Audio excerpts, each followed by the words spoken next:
Hello everyone, स्वागत है आप सभी का हमारे चैनल CSK स्टडी पर। तो आज हम करने जा रहे हैं हिंदी के previous year question paper solve जो कि यूपी टेट की परीक्षा में आए हुए थे।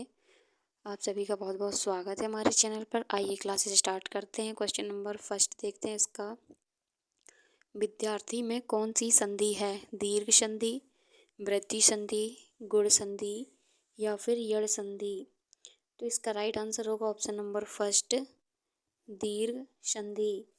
क्योंकि दीर्घ संधि में हमेशा दीर्घ ह्रस्व या दीर्घ स्वर ही आते हैं, जैसे कि आ ई ऊ के बाद आ ई ऊ। पढ़ते हैं अगले क्वेश्चन की ओर। कानन का पर्यायवाची शब्द है पुष्प, विहिप, वन। तो इसका राइट आंसर होगा ऑप्शन नंबर 3, वन। बढ़ते हैं अगले क्वेश्चन की ओर। वाक्य विग्रह का अर्थ है शब्दों को जोड़ना, वाक्य रचना करना, वाक्य खंडों को अलग अलग करके उनका संबंध बताना, संधि और समास बताना। तो इसका राइट आंसर होगा ऑप्शन नंबर 3, वाक्य खंडों को अलग अलग करके उनका संबंध बताना। बढ़ते हैं अगले क्वेश्चन की ओर, देखते हैं। बिनु पग चले सुने बिनु काना, कर बिनु कर्म करे विधि नाना। उपरोक्त पंक्तियों में कौन सा अलंकार है? विभावना अलंकार, विशेषोक्ति अलंकार, असंगति अलंकार या फिर दृष्टांत अलंकार? तो इसका राइट आंसर होगा ऑप्शन नंबर फर्स्ट, विभावना अलंकार। क्योंकि कारण के अभाव में कार्य की उत्पत्ति का वर्णन हो तो वहाँ पर विभावना अलंकार होता है। बढ़ते हैं अगले क्वेश्चन की ओर। सुई का तत्सम रूप क्या है? सुच्चा, सूची, सलाई, सूची। तो इसका राइट आंसर होगा ऑप्शन नंबर 4, सूची। सुई का तत्सम रूप है सूची। बढ़ते हैं अगले क्वेश्चन की ओर। परिसीमन का विलोम है ससीम, निर्सीमन, असीमन या फिर ससीमन? तो इसका राइट आंसर होगा ऑप्शन नंबर 2, निर्सीमन। आइए देखते हैं अगला क्वेश्चन। दूसर शब्द का पर्याय है अश्व, मेघ, गर्दभ, अजा। तो इसका राइट आंसर होगा ऑप्शन नंबर 3, गर्दभ। दूसर का पर्यायवाची गर्दभ है। इसके अलावा इसके पर्यायवाची खर, चक्रीवान, रासव, बेसर और गधा भी हैं। देखते हैं अगला क्वेश्चन। दूतों अर्थात जीवों द्वारा होने वाला दुख वाक्य के लिए उपयुक्त शब्द देखना है। तो आइए देखते हैं इसका ऑप्शन नंबर फर्स्ट, आदिदैविक, आदि भौतिक, आदि दैहिक, आत्मघाती। तो इसका राइट आंसर होगा ऑप्शन नंबर 3, आदि दैहिक। दूतों अर्थात जीवों द्वारा होने वाले दुख के लिए एक शब्द आदि दैहिक है। बढ़ते हैं अगले क्वेश्चन की और। ऊँट की चोरी, न्यूरे न्यूरे का क्या अर्थ है? ऑप्शन नंबर फर्स्ट देखते हैं, जान जोखिम में डालना, बड़े काम छिपकर नहीं किए जा सकते, उद्दंड व्यक्ति की दुष्टता या फिर किसी की वस्तु किसी दूसरे को देना। तो इसका राइट आंसर हो जाएगा ऑप्शन नंबर 2, बड़े काम छिपकर नहीं किए जा सकते। देखते हैं अगला क्वेश्चन। Question number 40। पंकज में कौन सा समास है? द्वंद्व समास, द्विगु समास, कर्मधारय समास या फिर बहुब्रीहि समास? तो इसका राइट आंसर हो जाएगा ऑप्शन नंबर 4, बहुब्रीहि समास। जिस पद में कोई पद प्रधान नहीं होता और दो पद मिलकर किसी तीसरे पद की ओर संकेत करते हैं तो वहाँ पर बहुब्रीहि समास होता है। बढ़ते हैं अगले क्वेश्चन की ओर। अयोगवाह कहा जाता है महाप्राण को, अनुस्वार एवं विसर्ग को, संयुक्त व्यंजन को, अल्प प्राण को? तो इसका राइट आंसर हो जाएगा ऑप्शन नंबर 2, अनुस्वार एवं विसर्ग को। आइए बढ़ते हैं अगले क्वेश्चन की और। एक और अजगरहि लखी, एक और मृगराय, विकल बटोही बीच ही, पर्यो मूर्छा खाए। उपरोक्त पंक्तियों में प्रयुक्त रस है रौद्र रस, वीर रस, भयानक रस, करुण रस। तो इसका राइट आंसर हो जाएगा ऑप्शन नंबर 3, भयानक रस। प्रस्तुत पंक्ति में भयानक रस है क्योंकि इस रस में भयोत्पादक विषय का वर्णन हुआ है, क्योंकि एक तरफ है अजगर और एक तरफ है मृगराय। आइए देखते हैं अगला क्वेश्चन। से विभक्ति निम्न में से किस कारक के लिए प्रयुक्त होती है? कर्ता, कर्म, संप्रदान, करण? इसका राइट आंसर हो जाएगा ऑप्शन नंबर 4, करण। क्योंकि कर्ता का प्रयोग होता है ने के लिए, और संप्रदान का है के लिए, और कर्म का अर्थ है से। देखते हैं अगला क्वेश्चन। उसने नहाकर भोजन किया, इस वाक्य में नहाकर निम्नलिखित में से किस क्रिया का उदाहरण है? संयुक्त क्रिया, प्रेरणार्थक क्रिया, द्विकर्मक क्रिया, पूर्वकालिक क्रिया। तो इसका राइट आंसर हो जाएगा ऑप्शन नंबर फर्स्ट।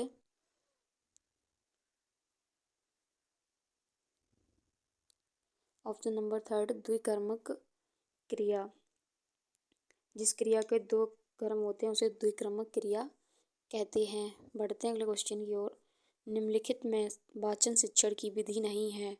ध्वनि साम्य विधि, अनुध्वनि विधि, व्याख्या विधि, समवेत पाठ विधि। तो इसका राइट आंसर हो जाएगा ऑप्शन नंबर 4, समवेत पाठ विधि। बढ़ते हैं अगले क्वेश्चन की ओर। निम्नलिखित में अभिवृत्त्यात्मक उद्देश्य है? स्वानुभूत विचारों व भावों को अभिव्यक्त करना, साहित्य का रसास्वादन करना, धैर्यपूर्वक सुनना, भाषा और साहित्य में रुचि। तो इसका राइट आंसर हो जाएगा ऑप्शन नंबर फर्स्ट, स्वानुभूत विचारों व भावों को अभिव्यक्त करना। बढ़ते हैं अगले क्वेश्चन की ओर। हिंदी साहित्य के इतिहास के संबंध में modern vernacular literature of Hindustan किसने लिखा है? George Abraham Grierson, Sumit Kumar Chatterji, Garcin de Tassy, Dhirendra Verma. तो इसका राइट आंसर हो जाएगा option number first, George Abraham Grierson.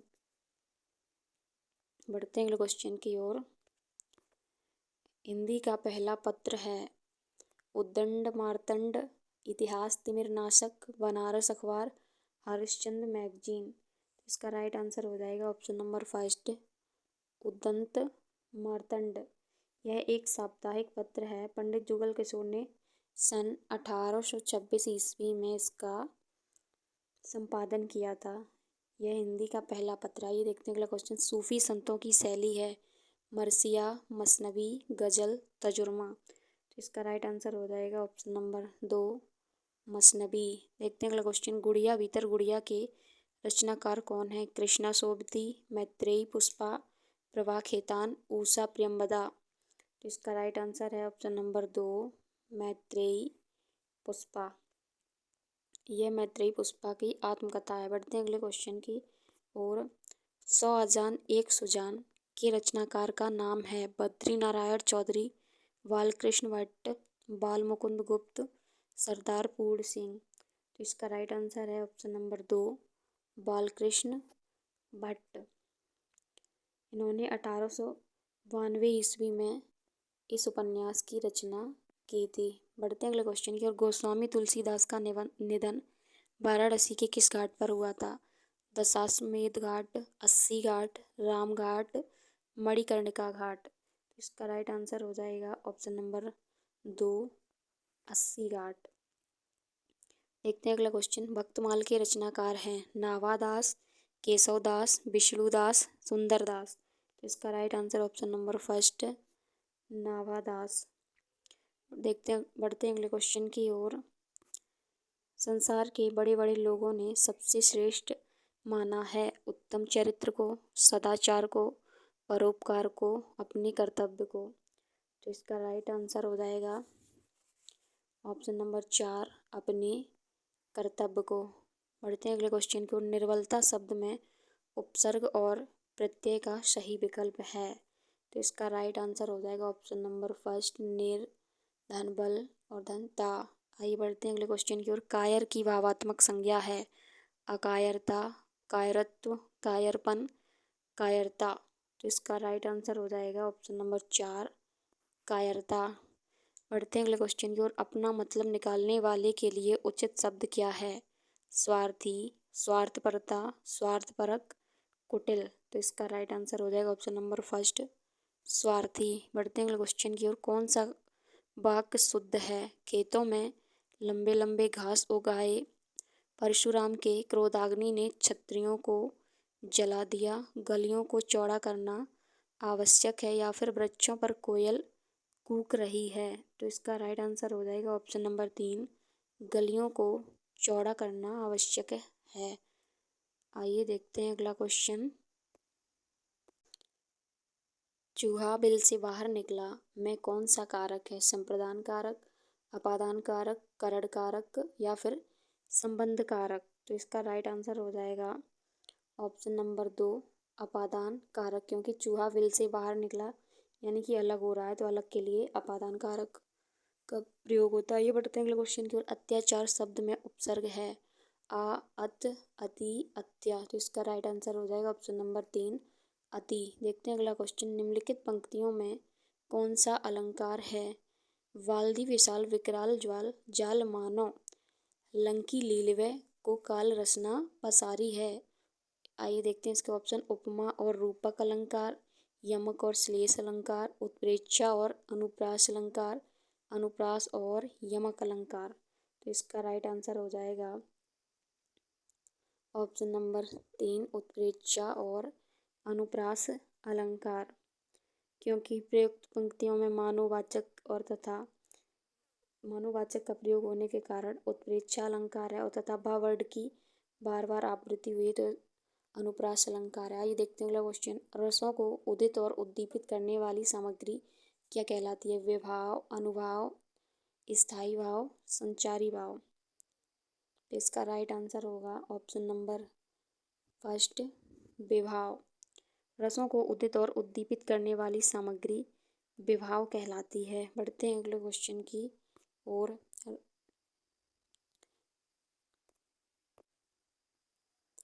जहाँ सुमति तहाँ संपत्ति नाना, जहाँ कुमति तहाँ विपत्ति निदाना। पद में कौन सा समास है?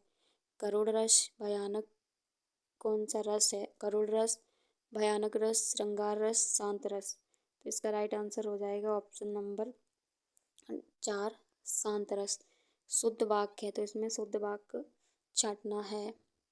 तो इसका राइट आंसर हो जाएगा ऑप्शन नंबर 2 राम ने एक थैला और 2 पुस्तकें खरीदी।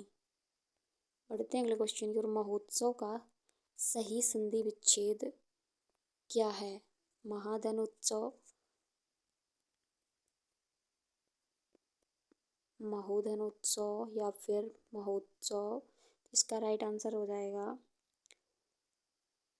महाधन उत्सव, ऑप्शन नंबर फर्स्ट। बढ़ते हैं अगले क्वेश्चन की ओर। चौमासा में समास है द्विगु समास, द्वंद्व समास, कर्मधारय समास, तत्पुरुष समास। तो इसका right answer option number first द्विगु समास। देखते हैं अगला क्वेश्चन। भाषा शिक्षक में होना आवश्यक नहीं है। व्याकरण का ज्ञान, सुंदर लेख, विषय और मूल्यांकन विधियों का ज्ञान, रसायनों का ज्ञान होना। तो इसका राइट आंसर हो जाएगा ऑप्शन नंबर 4 भाषा शिक्षक में रसायनों का ज्ञान होना आवश्यक नहीं है। देखते हैं अगला क्वेश्चन। बढ़ते हैं अगले क्वेश्चन की ओर। गद्य शिक्षण में कठिनाइयों का निवारण किया जा सकता है चित्र दिखाकर, वस्तु को प्रत्यक्ष दिखाकर, मॉडल दिखाकर या फिर उपरोक्त सभी। तो इसका राइट आंसर हो जाएगा ऑप्शन नंबर 4 उपरोक्त सभी। बढ़ते हैं अगले क्वेश्चन की ओर। प्राथमिक स्तर पर कविता शिक्षण उपयोगी नहीं होगा। आइए इसका ऑप्शन देखते हैं। ऑप्शन नंबर फर्स्ट जिसे छात्र सरलता से समझ सके। ऑप्शन नंबर 2 जो कविताएं छात्रों की सृजनशीलता को बढ़ाने वाली हों। ऑप्शन नंबर 3 जो कविताएं अंतर्राष्ट्रीय वादों से संबंधित हों। ऑप्शन नंबर 4 जिनमें नीति, हास्य, वीरता, देशभक्ति जैसी भावनाएं निहित हों। तो इसका राइट आंसर हो जाएगा ऑप्शन नंबर 3 जो कविताएं अंतर्राष्ट्रीय वादों से संबंधित हों। बढ़ते हैं अगले क्वेश्चन की ओर।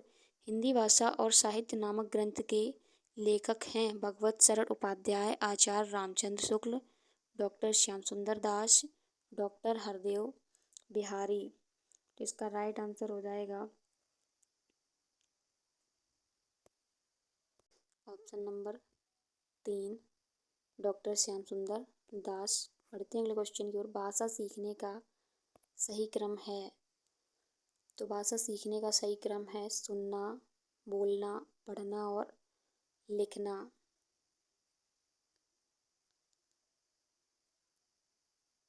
इसका राइट आंसर हो जाएगा ऑप्शन नंबर 2। बढ़ते हैं अगले क्वेश्चन की ओर। लेखन से संबंधित नहीं है बैठने का उचित ढंग, शुद्ध उच्चारण, लेखनी पकड़ने का ढंग, आंखों से कागज की दूरी। तो इसका राइट आंसर हो जाएगा ऑप्शन नंबर फर्स्ट बैठने का उचित ढंग। बढ़ते हैं अगले क्वेश्चन की ओर। या लकुटी अरि कामरिया पर राज तिहु पुर को तजि डारो किसकी पंक्ति है? Option number first Surdas, option number 2 Nanddas, option number 3 Rasikan, option number 4 Mirabai. तो इसका राइट आंसर है ऑप्शन नंबर 3 रशिकान। बढ़ते हैं अगले क्वेश्चन पर। उपन्यास एवं विवेच्य विषय वस्तु की दृष्टि से असंगत युग्म है। ऑप्शन नंबर फर्स्ट वरदान रजवाड़ों की दासियों की समस्याओं पर, ऑप्शन नंबर 2 सेवा सदन गणिका समस्या एवं विवाह से संबंधित समस्या पर, ऑप्शन नंबर 3 प्रेमाश्रय कृषक जीवन की समस्याओं पर, ऑप्शन नंबर 4 कायाकल्प सांप्रदायिक समस्या योगाभ्यास व पुनर्जन्मवाद पर। तो इसका ये देखते हैं इसका राइट आंसर। इसका right answer option number first वरदान रजवाड़ों की दासियों की समस्याओं पर। बढ़ते हैं अगले क्वेश्चन पर। आचरण की सभ्यता के निबंधकार कौन है? भारतेंदु हरिश्चंद्र, सरदार पूर्ण सिंह, महावीर प्रसाद द्विवेदी, बालकृष्ण भट्ट। इसका राइट आंसर हो जाएगा ऑप्शन नंबर 2 सरदार पूर्ण सिंह। बढ़ते हैं अगले क्वेश्चन की ओर। विरासत शब्द का अर्थ है प्रकृति से प्राप्त, पुरखों से प्राप्त, मित्रों से प्राप्त या फिर मूल्य देकर खरीदा हुआ। तो इसका राइट आंसर होगा ऑप्शन नंबर 2 पुरखों से प्राप्त। बढ़ते हैं अगले क्वेश्चन को। निर्बल का विलोम शब्द है सुदृढ़, सबल, बाहुबली, समुन्नत। तो इसका राइट आंसर हो जाएगा ऑप्शन नंबर 2 सबल। बढ़ते हैं अगले क्वेश्चन को। हिंदी का प्रथम मौलिक उपन्यास किसे माना जाता है? नूतन ब्रह्मचारी, तितली, त्यागपत्र, परीक्षा गुरु। तो इसका राइट आंसर ऑप्शन नंबर 4 परीक्षा गुरु। देखते हैं अगला क्वेश्चन। Question number 51। तद्भव पत्रिका कहाँ से प्रकाशित होती है? बनारस, दिल्ली, लखनऊ, जबलपुर। तो इसका राइट आंसर है ऑप्शन नंबर 3 लखनऊ। पढ़ते हैं अगले क्वेश्चन की ओर। कटहरा शब्द का तत्सम रूप क्या है? कटहल, कड़वा, काष्ठगृह, कंठफल। तो इसका राइट आंसर हो जाएगा ऑप्शन नंबर 3 काष्ठगृह। आइए इसमें तद्भव शब्द देखते हैं। अंधेरा, प्रकाश, रात्रि और चंद्र। तो इसका राइट आंसर हो जाएगा ऑप्शन नंबर फर्स्ट अंधेरा। बढ़ते हैं अगले क्वेश्चन की ओर। आँख एक नहीं कजरौटा 10-10 लोकोक्ति का क्या अर्थ है? व्यर्थ, आडंबर, आँख में काजल लगाना, आँख की देखभाल करना, लाइलाज, बीमारी। तो इसका राइट आंसर हो जाएगा ऑप्शन नंबर फर्स्ट व्यर्थ, आडंबर। बढ़ते हैं अगले क्वेश्चन की। निम्न में से पुल्लिंग शब्द है रात, बात, गीत, मात। तो इसका राइट आंसर हो जाएगा ऑप्शन नंबर 3 गीत। बढ़ते हैं अगले क्वेश्चन की ओर। राम ने सुरेश के साथ मित्रता का निर्वाह किया। इसमें भाववाचक संज्ञा है राम, सुरेश, निर्वाह, मित्रता। इसका राइट आंसर ऑप्शन नंबर 4 मित्रता। बढ़ते हैं अगले क्वेश्चन की ओर। मेरा घर इसी शहर में है, इसी में कौन सा विशेषण है? गुणवाचक विशेषण, सार्वनामिक विशेषण, संख्यावाचक विशेषण, परिमाणवाचक विशेषण। इसका राइट आंसर है ऑप्शन नंबर 2 सार्वनामिक विशेषण। बढ़ते हैं क्वेश्चन की ओर। पिता ने समझाया कि सदा सत्य बोलना चाहिए। यह वाक्य उदाहरण है सरल वाक्य का, इच्छा वाक्य का, मिश्र वाक्य का या फिर आज्ञावाचक वाक्य का। इसका राइट आंसर है ऑप्शन नंबर 3 मिश्र वाक्य का। बढ़ते हैं अगले क्वेश्चन की ओर। कृतज्ञ किसका संक्षिप्तीकरण है? उपकार करने वाला, उपकार कराने वाला, किए हुए उपकारों को न मानने वाला, किए हुए उपकारों को मानने वाला। तो इसका राइट आंसर हो जाएगा ऑप्शन नंबर 4 किए हुए उपकारों को मानने वाला। बढ़ते हैं अगले क्वेश्चन की ओर। Question number 60। शुद्ध वर्तनी वाला शब्द है श्रृंगार। तो इसमें शुद्ध वर्तनी वाला शब्द छांटना है। तो इसका राइट आंसर हो जाएगा ऑप्शन नंबर फर्स्ट श्रृंगार। आई होप आप लोगों को आज की ये क्लास अच्छी लगी हो तो एक बार वीडियो को लाइक और चैनल को सब्सक्राइब जरूर कीजिएगा। ऐसे ही क्लास से जुड़े रहिए। मिलते हैं नेक्स्ट क्लास में।